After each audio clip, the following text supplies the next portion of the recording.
আমাৰ সেফ কাষ্টডিত ৰাখিম ৰাতি ৰিলিজ কৰিব লাগিব দিনতো ৰিলিজ কৰিব নোৱাৰিম কেতিয়া ফটা হৈছিল পিঞ্জৰাটো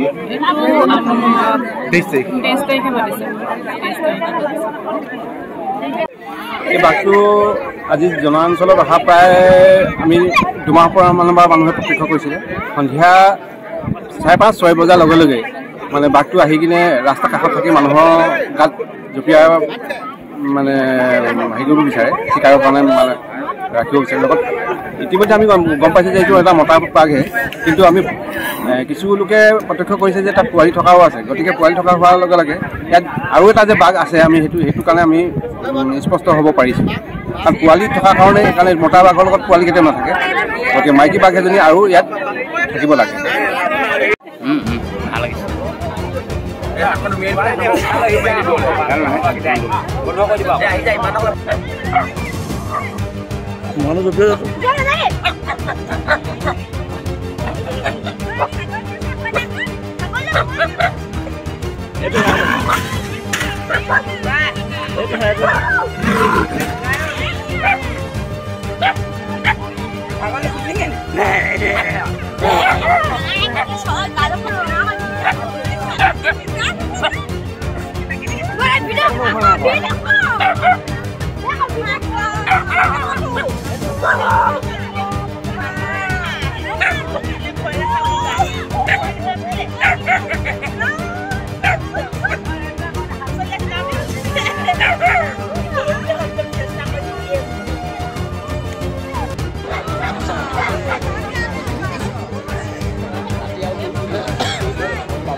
আমাৰ সেফ কাষ্টডিত ৰাখিম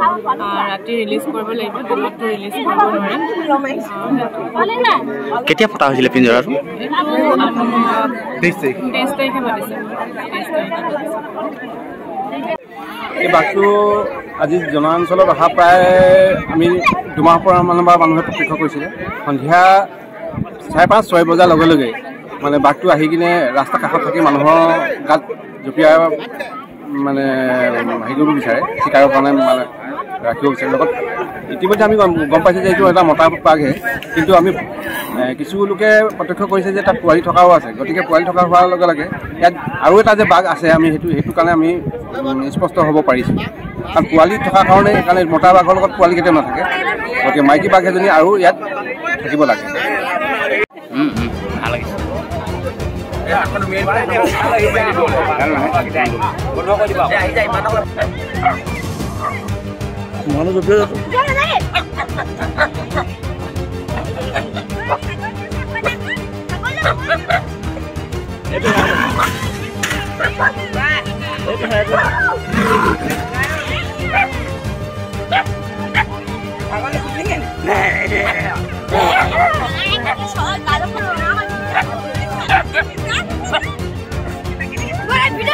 হয়